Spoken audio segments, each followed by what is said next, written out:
周邊嚟講咧係比較多一個原居民居住嘅，所以話咧如果平時啊大家住喺呢度啊，唔需要擔心話唔方便。其實咧喺呢個主陽台睇到好多嘢嘅，第一個佢小區裏邊嘅一個綠化園林咧做得都唔錯，第二個咧。灣區要揾樓，大聲幫手。Hello， 大家好啊，我係阿 Ken。今日咧同大家嚟到咧中山沙溪嘅。咁我哋身後呢個項目咧就係金溪農宅花園啦。喺沙溪嚟講咧，其實而家樓盤咧唔算話太多，但係咧農宅花園呢個項目嘅話咧，大裝修，而且咧地段上面咧都算係比較好嘅。咁我哋去睇翻啦，外邊呢條路咧就叫寶珠中路啦。咁咧呢邊咧有前邊啦，有幼兒園啦，呢邊咧就係一個公安局。咁再往前少少，就喺對面咧就係沙溪嘅一個行政服務中心。咁大家知道啦，即係有行政服務中心嘅地方咧，其實咧都係算沙溪一個比較中心嘅地方，亦都係比較即係老牌嘅地方啦。咁咧我哋再去往前走啦。而家佢啲商鋪咧有啲係開咗噶啦，開住門口啦。呢個咧已經係開咗一間便利店嘅。咁呢邊咧就已經係有啲係已經入住咗噶啦。如果平時咧大家咧出嚟呢度咧行街買嘢食飯咧，其實都係好方便嘅。喺前邊嘅一個紅綠燈嗰度咧，你只要轉右入去啦。咁啊，裏邊咧有好多嘅一個大酒樓啊，好似一個雀鳥軒嘅大酒樓啦，飲茶食飯都係唔錯嘅。而且咧嗰邊咧仲有一個超市啦，喺度俾到大家平時啊行下街啊買下嘢都 OK 嘅。咁呢邊出邊咧就有一個公交站啦。咁呢個公交站咧，其實咧你喺度坐巴士啊，可以去到中山嘅一個城區嘅所以咧出行嚟講咧都係好方便嘅。而家樓盤上面嚟講咧，其實好少話有樓盤咧外邊一出嚟咧就係一個公交站噶啦。咁我哋再往前走啦，我哋睇翻佢一沿街嘅商鋪啦。我哋見到啦，佢而家喺度即係招商緊嘅嚇。咁啊前邊咧亦都進駐咗肯德基前面嗰間就係肯德基啦。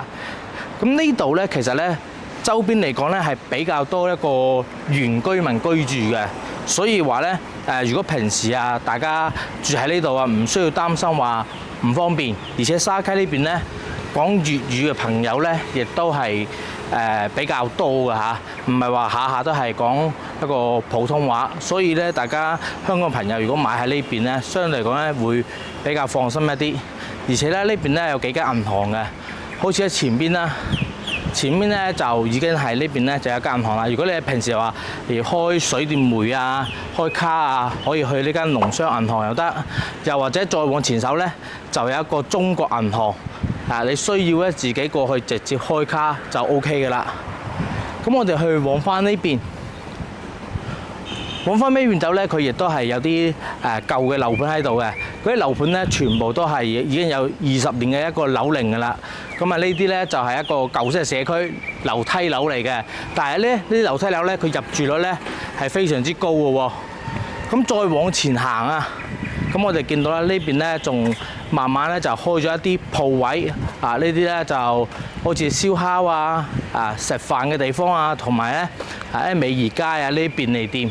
所以而家呢邊咧就係即係慢慢咁咧就成熟咗噶啦。咁接下落嚟咧，不如我哋去睇翻佢而家最新嘅一個單位情況。咁而家我哋嚟到10樓部啦。咁更新佢最新嘅信息咧，我哋首先咧從呢個沙盤開始講起啦。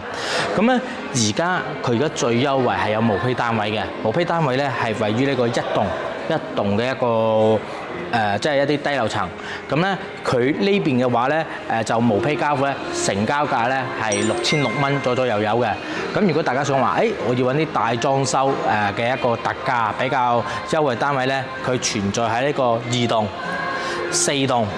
同埋嗰邊嘅一個8棟咧，佢都有啲特價單位，大概咧係一個7688一平方，大裝修現樓交付嘅嚇。咁而家咧佢主推咧其實係2棟嘅，咁呢個7棟佢仲有部分樓層咧，仲可以俾你選擇。我哋睇翻啦，7棟咧，其實呢邊咧係一個單邊位嚟啊。咁咧，如果佢前邊咧就係朝南咧，呢個咧係一個89平方嘅一個3房2衛。而呢邊咧呢個單邊位咧，亦都係比較熱銷嘅。呢個咧係一個95平方嘅一個南北對流，同埋裏邊呢一戶咧就係一個117平方嘅一個單位嚟嘅。咁呢邊咧嘅均價嚇，大概係一個7800蚊到一個8500蚊左右有，大精裝修，現樓交付嘅。咁未來咧佢可能仲有煲啦，就係如果我話想大把樓層選擇咧，就要去到呢個11棟。11棟咧。佢其實咧同埋一個7棟咧朝向差唔多好遠，但係而家呢一棟咧賣緊比較貴啊，9500到一個11000蚊左右。所以咧，如果我個人建議啦，如果大家即係話選擇嘅話咧，集中翻選擇翻呢個7棟呢邊選起，選唔到嘅話咧，可能佢呢個11棟未來咧會出一啲特價單位，咁我哋到時候咧再嚟更新。咁接下落嚟咧，我哋上面去睇睇。咁上到嚟單位啦，我哋睇睇呢個咧99平嘅一個3房2衛。咁入門口咧呢邊咧有位置咧俾大家去做一個鞋櫃嚇。咁而家呢套單位咧佢係坐北向南嘅嚇，帶精裝修發售。咁我哋睇翻啦，而家呢個咧裝修標準啦。咁咧佢大廳呢邊咧係做埋一個風管機俾你啊。咁咧呢個風管機咧控制面板咧，其實就喺呢度控制嘅嚇，可以嘅一個風管機。咁呢個咧就係可視對講機嚟嘅。咁啊可以呼叫物管啦。跟住咧，如果有朋友喺下邊按門號上嚟嘅話咧，我哋喺度可以幫佢開門嘅嚇。咁我哋睇翻啦，其實呢個戶型咧最大嘅賣點咧就係喺而家呢度啦，呢個景觀。咁呢邊咧坐北向南啦，而家我睇到啊陽光咧係好充足咁照射落嚟㗎嚇。而家望出去咧係冇遮冇擋嘅完全，但係要同大家咁講，如果大家要選擇高層咧，就7688咧呢個價格咧係相對嚟講冇嘅，就可能咧要去到咧呢個8000零蚊啦，先會有呢個咁嘅一個價格啊。咁因為7000零蚊啦，而家佢啲特價咧都係一個中低層嘅一個單位嚟㗎啦。咁我哋睇翻啦，而家打開門之後咧，其實佢都好涼爽㗎嚇。跟住咧，佢呢邊廚房咧，佢仲有一個次陽台啊。咁呢個次陽台嘅話咧，大家咧可以用嚟咧去做一個即係放下一個洗衣機嘅位置啊，放下洗衣機熱水器嘅一個位置，咁佢係一個足夠嘅嚇。咁另外咧，廚房裏邊咧，佢帶有收樓3件套啦。呢個抽油煙機、爐灶同埋消毒碗櫃咧，係俾到大家嘅。L 字形嘅一個廚房，呢邊咧就放翻呢個冰箱嘅位置。咁咧呢隻戶型咧就唔好打算咧放得一個比較大嘅冰箱啦。咁而且咧內地咧同香港啊或者同國外唔同。咁因為咧我哋周邊咧每日都有新鮮嘅一個肉菜，所以你唔需要備好多嘅蔬菜咧放喺屋企嘅嚇。咁呢邊就係佢一個浴室嘅一個位置。咁浴室咧呢個明窗，佢係對住咧出邊嘅一個露台嘅。咁啊，平時係通風啊，就起到一定嘅一個作用嚟㗎嚇。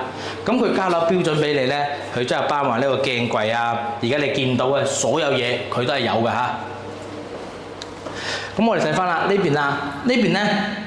佢就呢間房間咧，佢就連接咗一個露台嘅一個位置，所以咧佢通風啊、採光啊就會特別好。而且咧呢個房間唔細嘅，佢都有成7個方，咁咧做到一個3邊落床俾到大家嘅。咁至於佢裏邊咧就係只有一個燈嘅啫，佢就冇一個冷氣嚇。咁咧另外咧呢邊咧仲有一個煙霧報警器咧，就放喺度㗎嚇。可能香港咧有啲樓宇咧佢冇呢個煙霧報警器嘅，但係而家內地咧係幾乎都係要安裝好先過到消防嘅。咁我哋睇翻啦，而家呢邊呢個房間，咁咧佢就做到咧兩面採光啦。咁佢有好有唔好嘅地方，佢好嘅地方咧就係好光猛。咁佢唔好嘅地方咧，因為咧呢邊咧會對住一個大戶型嘅一個主露台，咁咧次露台呢個次露台，佢個隱私性咧就會冇咁高，所以咧呢間房咧個人建議咧就係做好窗簾，或者喺呢邊咧做一個衣帽間，會相對嚟講好翻少少。至於主人房咁啊，主人房咧係帶一個套廁嚇，咁啊中規中矩啦，唔算話特別大嚇。而呢個主人房咧，佢3間房同埋都比較均勻。呢個主人房嘅話咧，佢而家呢度呢個位置咧都有成10到11個方，即係你做3邊落床係冇問題嘅。但係咧，如果你話要做埋一個衣櫃喺度咧，咁佢相對嚟講掹掹緊啦。所以咧建議咧，隔離嘅房間嗰邊咧就做一個衣帽間，呢邊咧就做主人房，做3邊落床，喺呢邊咧做梳妝台嚇。咁而家呢套單位咧，佢就向南嘅一個單位啦。咁佢而家有一個比較優惠嘅價格啦，大概喺82萬左右咧，佢就可以成交得到啦。咁如果你去到高樓層嘅話咧，佢又可能要去到85到88萬。如果大家對呢個戶型有興趣嘅話，可以馬上聯繫我嘅。咁再嚟咧，我哋睇睇呢隻戶型啊。咁呢隻戶型咧係95平方，南北對流嘅戶型。呢隻咧比較多朋友中意嘅，佢戶型咧相對嚟講比較好。呢個就係入戶花園啦，入戶花園咧佢贈送嘅係一半面積俾到大家。咁至於過咗入戶花園入嚟咧，佢就係一個南北對流。南北對流咧，而家一個95平方可以做到雙陽台嘅話，基本上喺市場上面係一個絕跡㗎啦。我哋睇翻戶型啦。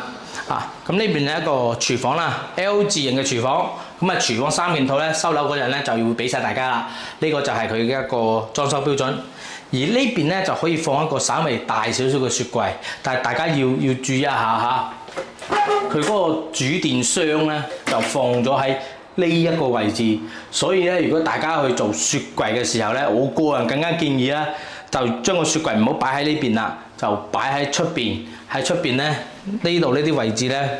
嚟去再做雪櫃位，咁相對嚟講會好啲嘅嚇，因為強電箱咧放咗喺廚房喺度，你嗰個雪櫃因為有一定高度啊，你就會阻擋咗嗰個強電箱嘅一個打開嘅嚇。咁我哋睇翻呢邊咧係一個廁露台啦，廁露台望出去咧冇遮冇擋，廁露台咧就係向南嘅。咁呢邊咧你就可以用嚟咧放下一個洗衣機啊、熱水器嘅地方咧就係 OK 嘅嚇。咁呢邊咧就翻嚟方方正正嘅一個客廳啊！咁喺客廳咧，如果大家去即係話佢而家收樓就係呢個標準啦。如果大家咧可以做翻定製嘅時候咧，就其實早排櫃或者咧做啲藝術漆咧已經係好靚啦，或者再做一個電視背景牆咁就 OK 啦。呢啲成本都唔係話真係非常之大，都係幾千蚊左右，即係每一樣。主陽台咧就1.5米闊，咁我哋去睇翻啦。其實咧睇呢個主陽台睇到好多嘢嘅。第一個，佢小區裏邊嘅一個綠化園林咧做得都唔錯。第二個咧，佢而家佢嗰個交樓俾你嘅時候咧，呢邊係好多朋友咧已經係入住咗啦。代表咗咩咧？好多朋友都係認可呢個地方，認可呢個樓盤，買咗之後咧就係馬上居住。所以咧呢個咧係一個比較剛需嘅樓盤。如果你就算買咗呢隻戶型啊，你出租出去咧，大概咧個價格咧喺2500蚊左右一個月嘅，即係基本上都可以做到以租代供㗎啦。我哋睇埋裏邊嘅房間，呢邊咧就係一個衞生間嘅一個位置。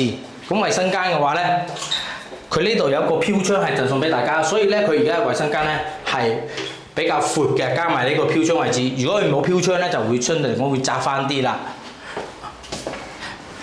裏邊係3間房，我哋睇翻呢間房先。呢間房咧對出去咧就係小區嘅一個園林，咁咧帶咗一個飄窗贈送俾大家。咁呢度咧你可以做書枱都得，呢度有一個柱位，所以咧唔建議大家咧用呢間房啊去做榻榻米，太高啦，因為呢度太高，同埋呢度有一個柱位唔係咁好放啊嚇。咁啊張床咧就貼埋去呢埋邊，跟住咧再喺度做衣櫃就 OK 啦。咁呢隻戶型咧賣得貴啊，係有一個道理嘅。第一個咧，佢啱啱對比我哋99平方，佢隱私性更加高。第二個咧，佢朝向呢邊朝南向啦，所以咧佢採光啊都會比較好一啲，通風嘅效果咧都會好啲。而且呢個房間大家發唔發現啊？佢就係比啱啱我哋一個99平方嘅房間都仲要大嘅，呢度係送一半面積嚇。所以如果你喺度做衣帽間咧，其實會相對嚟講會更加之舒適嘅嚇。入到嚟呢邊就係一個套間嚟啦，咁呢邊咧主人房，咁呢邊就係浴室嘅位置。佢浴室帶有飄窗，亦都帶有一個明窗喺度，所以咧佢通風啊、採光都好好，你唔會怕去潮濕啦。主人房方面咧，咁啊大家見到啦，咁啊可以做到一個3邊落床，咁啊呢個飄窗嘅面積係贈送俾你嘅270度嘅一個景觀咁啊其實咧你喺度望翻出去，其實咧佢就有一定嘅一個樓間佢唔會話真係非常之壓抑咯我個人覺得咧都仲可以接受到。而家呢套單位咧就85萬起步，如果咧你要選擇一啲靚或者高嘅單位咧，可能要去到90零萬先有得成交到嘅。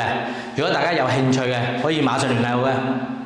咁落到嚟同大家總結一下啦。咁而家金溪龍澤花園咧，基本上都係現樓發售啦，大家唔需要擔心話爛尾嘅嗰個情況。而且咧佢園林上邊咧都做得比較好，維護咧亦都唔錯。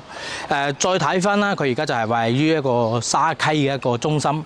衣食住行啊，或者平時接待朋友，其實周邊咧5分鐘咧就基本上乜嘢都係有齊㗎啦嚇，無論係醫院啊、交通啊、酒樓啊同埋購物呢啲配套。咁仲有一樣啦，大家話買咗翻嚟啦，唔係你住都得，用嚟咧放租都 OK 嘅。大家可以睇翻啦，啱啱我哋睇到嘅一個入住率係相對嚟講比較高嘅。咁當然啦，如果你住起翻上嚟咧，呢邊咧就係旺中大靜嘅一個項目。如果你話7000零蚊唔選擇太靚嘅樓層嘅話咧，咁啊，我覺得咧呢個價錢咧係喺沙溪嚟講係非常之適合嘅。咁如果你話選擇樓層要好開揚、冇遮冇擋嘅情況下咧，咁啊，我個人建議嘅話咧就要去到可能要去到8000幾蚊一平方啦，甚至9000蚊啦。咁大家如果睇完視頻朋友咧，如果想有需要話嚟到呢邊實地考察，了解下周邊嘅情況，睇下戶型咧，可以馬上撥打5740426聯繫我嘅。聽眾朋友記得添加關注我哋灣區大聲，同埋俾個 like 我啊！咁呢期節目就到呢度啦，我係 Ken，我哋下期節目再見，拜拜。